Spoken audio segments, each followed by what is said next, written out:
talk a little bit about spiritual warfare and last year of my life, my last relapse.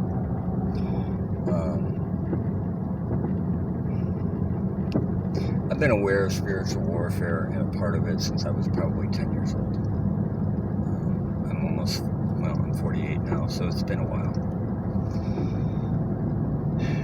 Everyone always thinks spiritual warfare is just, it's demonic entities and this, that, and the other thing. And it can get to that, yes, but there are a lot more subtle versions of it, okay?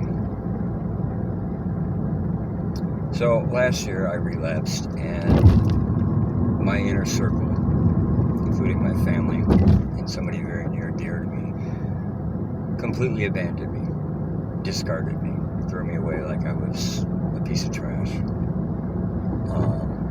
And rightly so. I don't blame them for protecting themselves.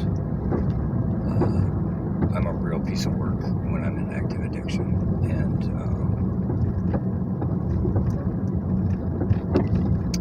one individual said some things, and that in combination with their actions, it cut me deep. I'm not even gonna lie. But I'm grateful for the experience because it broke me open. I learned some very valuable, profound lessons. I was able to overcome some certain fears and certain wounds because of it, and I grew from it.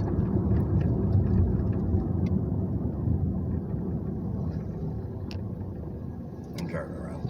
Sorry. I like to drive and think. Anyway, so this person and several others, like I said, I was pretty much left for dead. Now, throughout the year, I had a lot of very interesting events.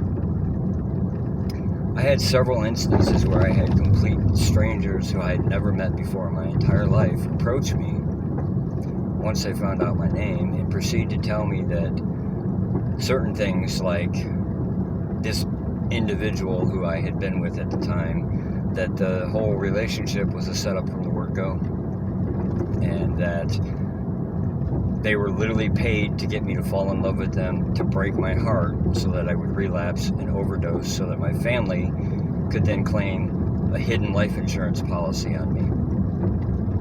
That was one of the theories. Another one was that there was a lawsuit, a malpractice lawsuit against a particular organization about my father's death, a malpractice lawsuit.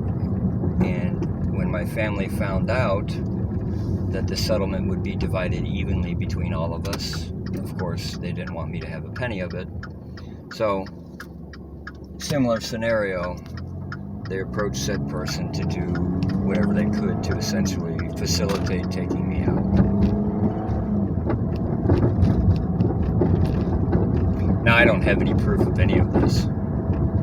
Either way, one way or the other. I don't have anything to disprove it, and I don't have anything to prove it.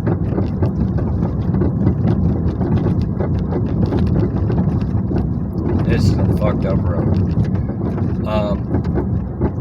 The point is spiritual warfare can take all kinds of shapes. Even someone talking about you behind your back, run-of-the-mill slander, is a form of spiritual warfare. There's a reason they call it spelling. Okay? The power of the spoken word is a form of instant manifestation, especially when emotion is put into it, which is just energy in motion. So you speak ill on somebody or about somebody, and you are now projecting negative energy towards them. Me being the person I am, a very super sensitive empath, who's also highly intuitive, am very suspect to a lot of that stuff. To the point where I will viscerally or physically feel it, and have. Why did I pick this fucking road? I'm so sorry. Anyway,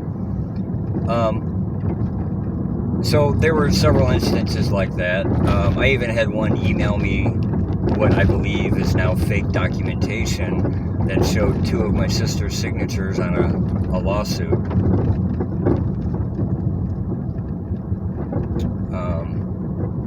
I had several times been contacted on different social media platforms of someone pretending to be my ex and wanting to talk to me. Later proved out to be not her, or a drunken version or something. I don't know. Once again, I could never prove it one way or another. It's a very trying year, we'll say. The point to all of that is all of this stuff was by design meant to plant seeds in my head of fear, doubt, mistrust, deception, chaos, as it were. This is all a form of spiritual warfare.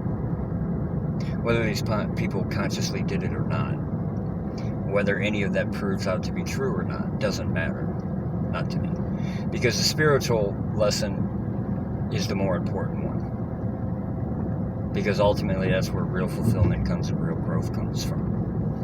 And for me, it was a matter of me facing certain abandonment and rejection fears, as well as all of the fear-based emotions that go with it, certain insecurities and stuff like this. So I had 2 choices. I could either continue on the road I was in, which was definitely leading to a path of complete self-destruction. I'm not even going to lie. I attempted suicide multiple times last year via overdose. I woke up parked next to a church on one time. That was an interesting story I'll tell one day.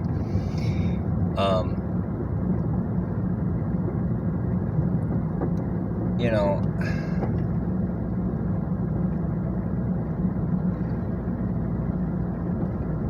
what it allowed me to do was learn to trust my intuition and my instincts again. I chose to rise above and to heal myself. It showed me my weaknesses.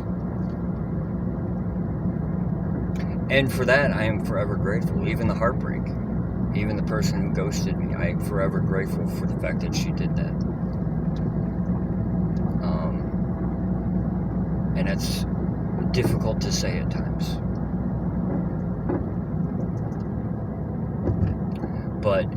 And I'm grateful it was her. I don't think anyone else could have done it. She's one of the strongest, most beautiful souls I've ever met. And I don't think anyone else would have had the strength to do what she did. And I'm grateful she didn't get to see me completely spiral. I wouldn't wish that on anyone. I really don't. So I don't hold it against anyone for abandoning me at all. Everything happened the way it was supposed to happen. It's as simple as that. And it's tough to believe, and it doesn't make it hurt any less. But it does give a particular perspective. You know, I firmly believe that everything happens for a reason. I always have. And I'm starting to glean those reasons, you know. Like I said, so all of these seeds of fear and doubt and chaos and all this other stuff pointed out my weaknesses, which happened to be a fear of rejection, abandonment, certain insecurities. And ultimately, it allowed me to heal most of that. I'm not done. I'm not perfect by any means. And I'm sure I will uncover more layers as time goes on. But it also pointed out some codependency issues I had that I guess intuitively always knew were there, but wasn't completely conscious or cognitive of it yet. I've identified that. I'm healing that. So when it comes to spiritual warfare, yes, it is out there. And yes, sometimes it gets as far as full-on dark and or demonic entities. Those are a little less common than what most people think. But energy work, spell work, magic, it could be simply as saying, that person's a jerk. And when some emotion is put with it, that is a form of energetic attack. I've actually had people attack me in my dreams. That was kind of interesting. Somebody fucked around and found out exactly how much protection I have. Sorry. That was the other thing I learned throughout this massive experience, was the amount of protection I truly do have. I wasn't even aware of it, really. I am now. Renewed my faith in a lot of things. It renewed my faith in me. It renewed my belief in myself, because that had started to wane a lot.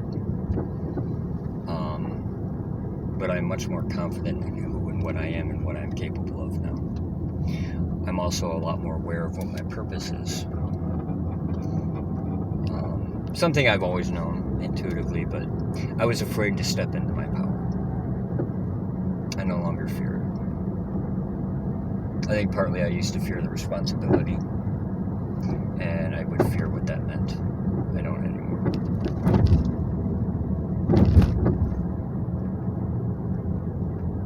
The point is this: don't necessarily be afraid of the word spiritual warfare. Yes, it is a real thing. Yes, it happens all the time. But in my experience, having dealt with it almost my whole life,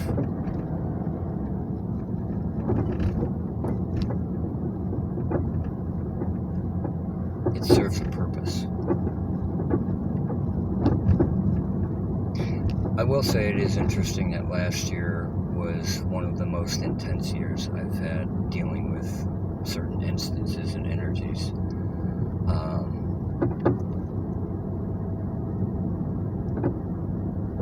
I don't know if it's because I'm just so stubborn and hard-headed that that's what it took to crack me open, or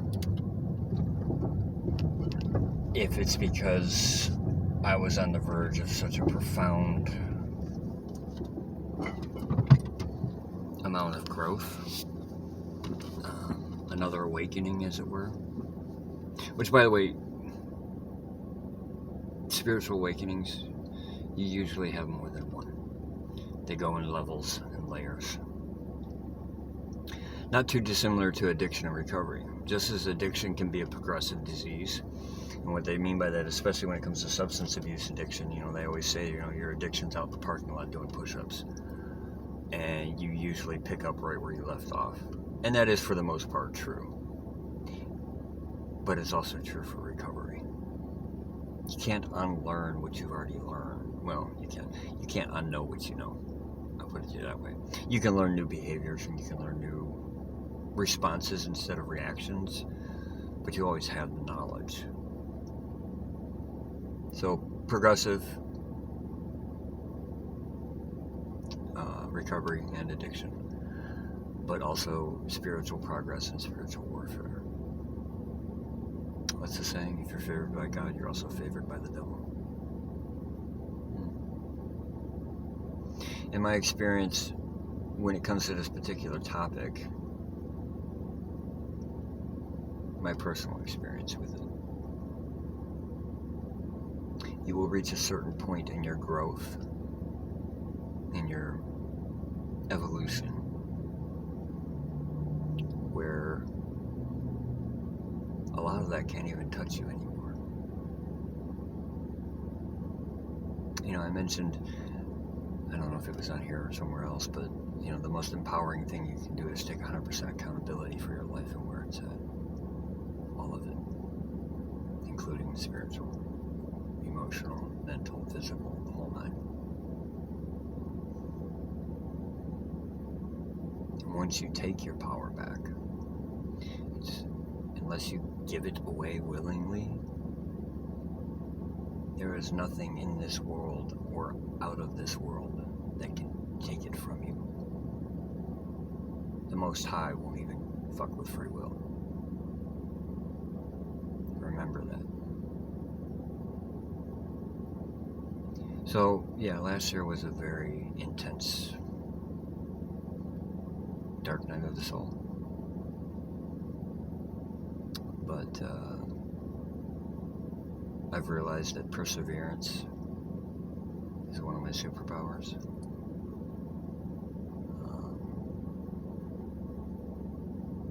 Yeah. Food for thought. Have a blessed day.